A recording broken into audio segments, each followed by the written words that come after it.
भक्ति और विद्रोह सुनने में लगता है जैसे दो अलग अलग दुनिया हो, है ना?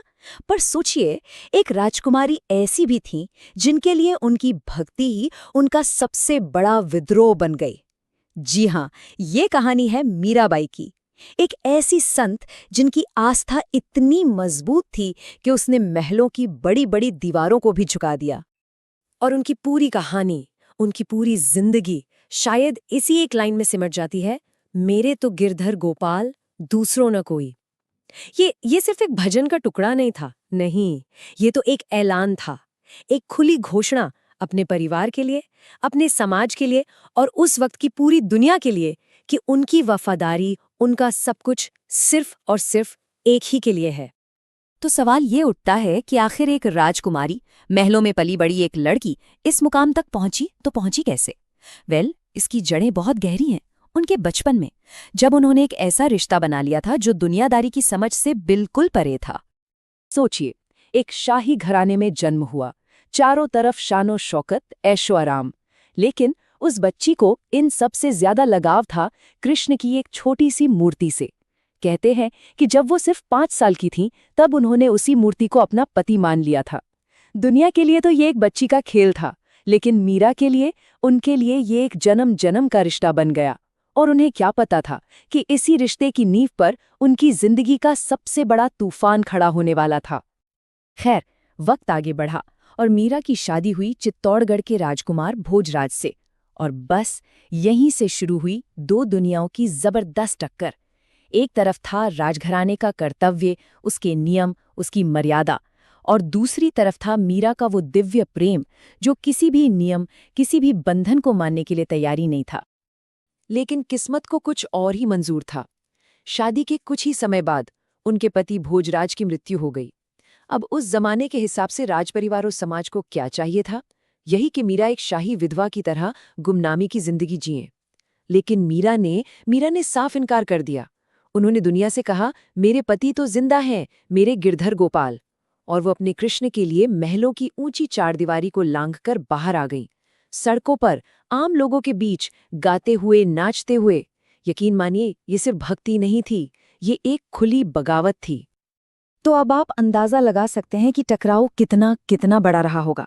देखिए, एक तरफ था शाही कर्तव्य, यानी महल की इज्जत बनाए रखना, एक विधवा की तरह दुनिया से छिपकर रहना और कठोर दरबारी नियमों का पालन करना। और दूसरी तरफ थी मीरा की भक्ति, जिसमें कृष्ण ही उनके असली पति थे, जिसमें साधु संतों के साथ खुलेआम नाचना गाना था, जिसमें आम लोगों के साथ खुलना मिलना था। जाहिर है, मीरा ने अपनी दुनिया चुनी। अब ये बात राजपरिवार को कैसे बर्दाश्त होती? अपनी झूठी इज्जत बचाने के लिए उन्होंने मीरा को अपने रास्ते से हटाने की ठान ली। और बस यहीं से शुरू होता है मीरा की जिंदगी का वो दौर जिसे हम उनकी अग्नि परीक्षाएं कह सकते हैं, एक के बाद एक। कहते हैं कि उन्हें मारने की हर मुमकिन कोशिश की गई। एक बार उन्हें जहर का प्याला भेजा गया, जिसे मीरा ने कृष्ण का चरणामृत समझकर पी लिया और उन पर कोई असर नहीं हुआ। फिर फूलों की एक टोकरी में जहरीला सांप भेजा गया, लेकिन जब मीरा ने टोकरी खोली तो वो सांप कृष्ण की मूर्ति बन चुका था। यहाँ तक कि उनके लिए कीलों का बिस्तर तक तैयार किया गया, जो किंवदंतियों के अनुसार फूलों की सेज में बदल गया। हर बार वो बच गईं। दुनिया के लिए ये सब चमत्कार थे, लेकिन मीरा के लिए ये इस बात का सबूत था कि उनका गिरधर, उनका कृष्ण हमेशा उनके साथ है। अब इन जानलेवा हमलों के बाद मीरा ये बात अच्छी तरह समझ चुकी थी कि ये महल उनके लिए अब एक सोने का पिंजरा बन चुका था। तो उन्होंने क्या किया? उन्होंने उस पिंजरे को ही तोड़ दिया और शुरू की अपनी असली यात्रा। एक ऐसी यात्रा जो उन्हें महल से निकालकर दुनिया के मंच पर ले आई। वो राजकुमारी मीरा अब एक जोगन बन चुकी थी। उन्होंने अपने शाही लिबास, अपना सुख, अपना ऐशो आराम, सब कुछ पीछे छोड़ दिया और बस निकल पड़ी पैदल ही, वृंदावन और द्वारका की तीर्थ यात्रा पर। अब सड़कें ही उनका घर थीं और आम लोग उनका परिवार।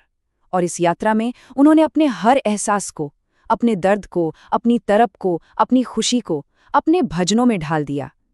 वो भजन जो आज 500 साल बाद भी हमारे दिलों में गूंजते हैं। तो आखिर क्यों उनके भजन इतने मशहूर हुए?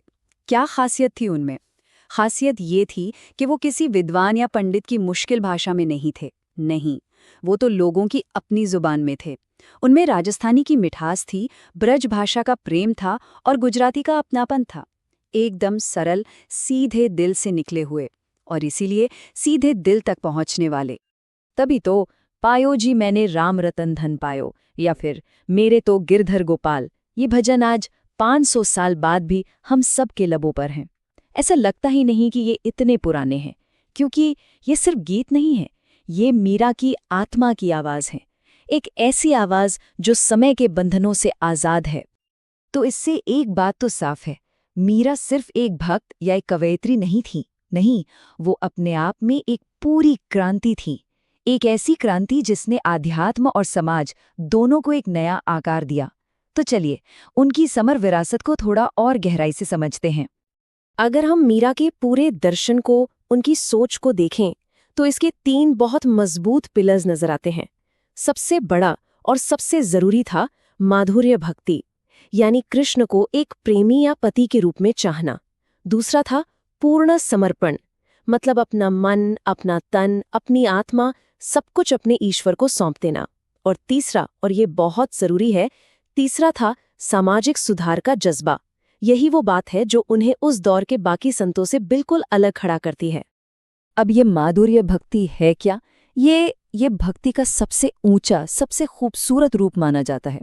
इसमें भगवान कोई दूर आसमान में बैठा हुआ राजा या स्वामी नहीं है जिससे डरा जाए। नहीं, इसमें भगवान आपका सबसे करीबी दोस्त, आपका प्रेमी, आपका जीवन साथी बन जाता है। मीरा ने हमें ईश्वर से डरना नहीं, बल्कि ईश्वर से इश्क करना सिखाया। एक ऐसा इश्क जिसमें कोई पर्दा ना हो, कोई दूरी ना हो, कोई डर ना हो। और उनका असर देखिए, क्या जबरदस्त असर रहा उनका। वो उन पहली आवाजों में से एक थीं जिन्होंने डंके की चोट पर कहा कि अध्यात्म पर सिर्फ पुरुषों का ही हक नहीं है। उन्होंने जाति और लिंग के भेदभाव को सीधी चुनौती दी। और सबसे बड़ी बात, उन्होंने उस दौर की अनगिनत महिलाओं को, जो सदियों से चुप थीं, उन्हें अपनी आवाज उठाने की और अपनी मर्जी से जीने की हिम्मत दी।